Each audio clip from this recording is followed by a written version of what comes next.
욕심은 내려놓고 원은 세운다. 어느 날 의사 한 분이 힘들고 고단한 병원 일을 접고 멀리 떠나고 싶다며 이렇게 물었어요. 처음엔 아픈 사람을 고쳐주니 보람도 있고 많은 사람들이 인정하는 괜찮은 직업이고 또 많은 보수를 받을 수 있으니 천직이라 생각하고 의료 활동을 시작했는데 지금은 어쩔 수 없이 하루하루 버티고 있습니다. 때때로 의료 사고도 겁이 나고 일하는 것도 재미가 없어서 다 내려놓고 제 3국으로 훌훌 떠나고 싶습니다.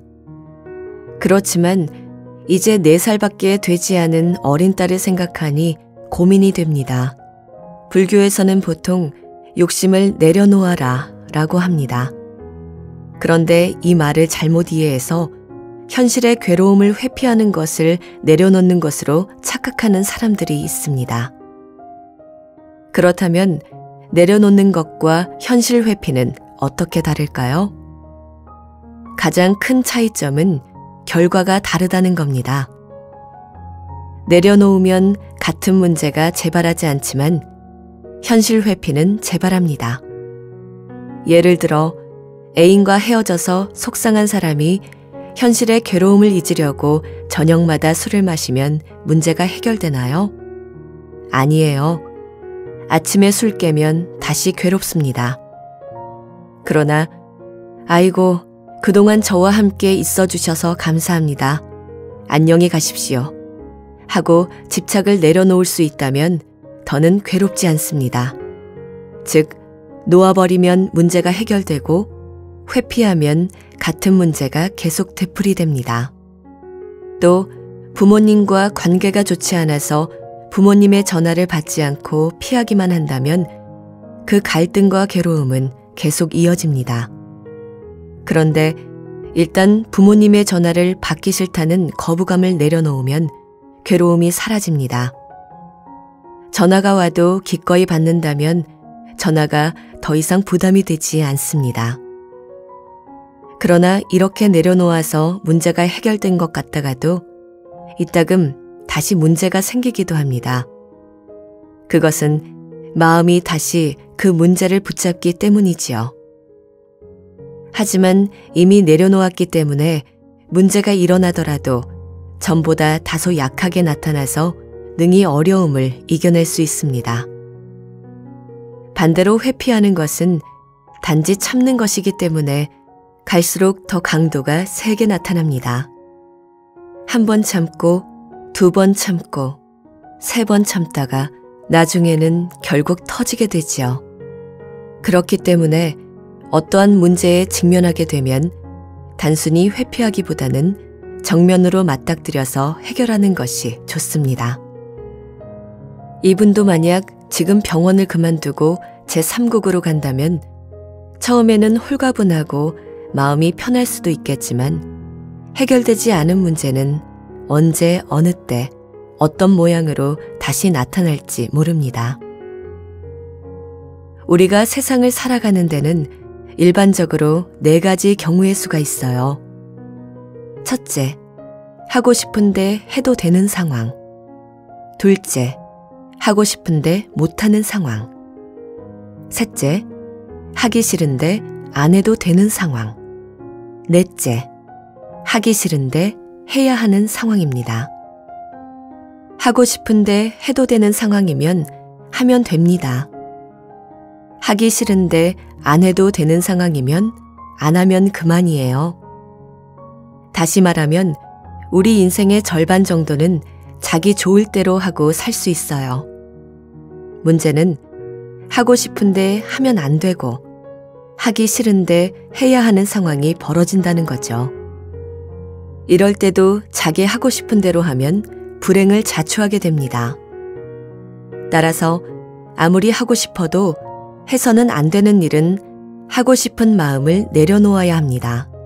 또 아무리 하기 싫어도 해야만 하는 상황이면 하기 싫은 마음을 내려놓고 해야 합니다. 이럴 때 하고 싶은 마음, 하기 싫은 마음을 내려놓는 것을 욕심을 버린다, 마음을 비운다고 합니다. 치열한 경쟁 시대에 욕심을 버리고 어떻게 이 세상을 사나요? 라고 되묻거나 욕심을 내려놓았더니 마음은 편안해졌는데 의욕을 잃고 멍청해지는 것 같아 고민이에요. 라는 사람도 있습니다. 배고플 때 밥 먹는 걸 욕심이라고 하지 않습니다. 피곤할 때 잠자는 걸 욕심이라고 하지 않죠. 추울 때 옷 입고 따뜻한 곳을 찾는 것을 욕심이라고 하지 않아요. 배가 부른데도 식탐 때문에 꾸역꾸역 먹는 것, 다른 사람이 굶어 죽는데도 나누어 먹지 않는 것, 이런 것을 욕심이라 합니다. 대통령이 되겠다, 부자가 되겠다 하는 마음 자체가 욕심은 아닙니다. 욕심이라는 것은 원하는 것이 크냐 작냐의 문제가 아니에요. 하나의 사실을 두고 모순된 태도를 보일 때 그걸 욕심이라고 합니다. 예를 들어 돈은 빌려놓고 갚기는 싫고 저축은 안 해놓고 목돈은 찾고 싶고 공부는 안 하고 좋은 대학에 가고 싶은 게 바로 욕심입니다. 이치로는 맞지 않는데 내가 바라면 바라는 대로 이루고 싶은 헛된 생각을 욕심이라고 합니다. 우리는 자기가 바라는 것이 이루어지지 않을 때 괴로워합니다.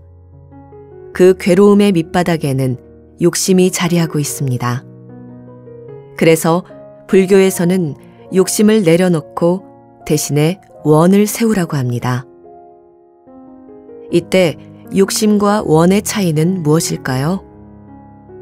바라는 바가 이루어지지 않을 때 괴로운 마음에 시달린다면 그것은 욕심이에요. 노력을 산만큼 해놓고 10을 얻으려고 하면 그것은 이루어질 수가 없지요. 이렇게 노력은 조금 하고 결과는 많이 얻으려고 욕심을 부리다가 이루어지지 않으면 채워지지 않은 마음 때문에 괴로운 거예요. 그러니 욕심은 목표를 달성하는 데 도움이 되기는커녕 오히려 장애가 됩니다. 반면 원을 세운 사람은 바라는 바를 이루려고 노력은 하되 실패해도 낙담하거나 괴로워하지 않아요. 안 되면 다른 방법을 찾아 다시 도전하면 되기 때문입니다. 가령 어린아이가 자전거를 타려고 할 때 처음부터 바로 탈 수 있나요? 연습을 해야 하잖아요. 그런데 한 번 넘어지고 2번 넘어졌다고 신경질을 내면서 자전거에 문제 있다고 불평을 하거나 나는 해도 안 돼 하고 자책을 한다면 이건 욕심이에요. 자전거 타는 법을 배우려면 10번, 20번 넘어지는 과정을 거쳐야 하는데 한두 번 해보고 안 된다고 낙담하는 건 공짜로 먹겠다는 심보지요.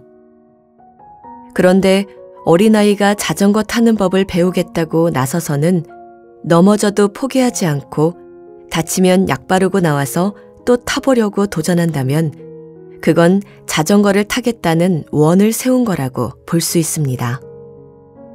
자전거를 꼭 타고 싶은 마음에 탈 수 있을 때까지 노력하는 건 욕심이 아니에요. 크든 작든 원을 세우고 연구하고 노력하면 실력이 붙게 마련입니다. 그러면 당장은 실패할지 몰라도 결국 성공할 수 있는 힘이 생기고 실력도 쌓이게 됩니다. 이렇게 문제가 생기면 생길수록 더 잘 해결해 보려고 연구하고 노력한다면 그건 원입니다. 아, 이런 문제가 있네. 그러니 이번에는 이렇게 한번 해보자. 이렇듯 원을 세운 사람은 연구하고 다시 연습합니다.